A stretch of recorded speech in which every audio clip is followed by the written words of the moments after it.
तर 9 दिवस बेस्ट कर्मचाऱ्यांच्या संपामुळे मुंबईकरांचे अतोनात हाल झालेत। मात्र काल संप मिटल्याची घोषणा झाल्यावर मुंबईतील डेपोत गर्दी पाहायला मिळते। प्रवाशांचा प्रवास आता सुकर होणार आहे आणि त्याचा आढावा घेतलेला आहे आमच्या प्रतिनिधी वैदेही काणेकर यांनी।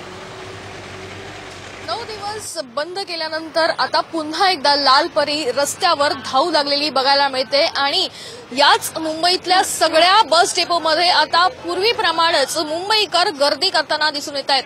मी आता कुर्ला बस डेपोला आहे आणि या ठिकाणी आपण बघू शकतो की पूर्वीप्रमाणे ज्या आहेत त्या रांगा लागलेल्या सध्या दिसून येत आहेत। याच रांगा खरं तर गेल्या 9 दिवसांपासून कुठल्याही बस डेपोमध्ये दिसून आल्या नव्हत्या, कारण की बसच्या एकूणच कर्मचाऱ्यांनी संप पुकारला होता।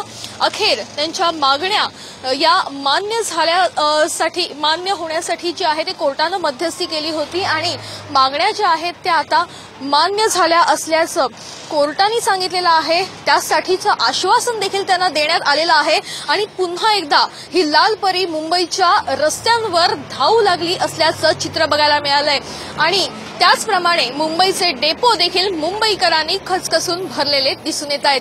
कॅमेरापर्सन अरविंदचा वैदेही काणेकर, साम टीव्ही न्यूज, मुंबई। आता पाहणार आहोत आजच्या विशेष बातम्या।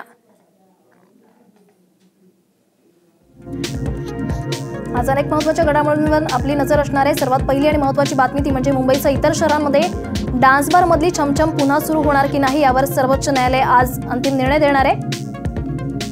आजची दुसरी मोठी बातमी आहे पत्रकारांच्या हत्येप्रकरणी दोषी ठरलेल्या राम रहीमला आज शिक्षा सुनावली जाणार आहे।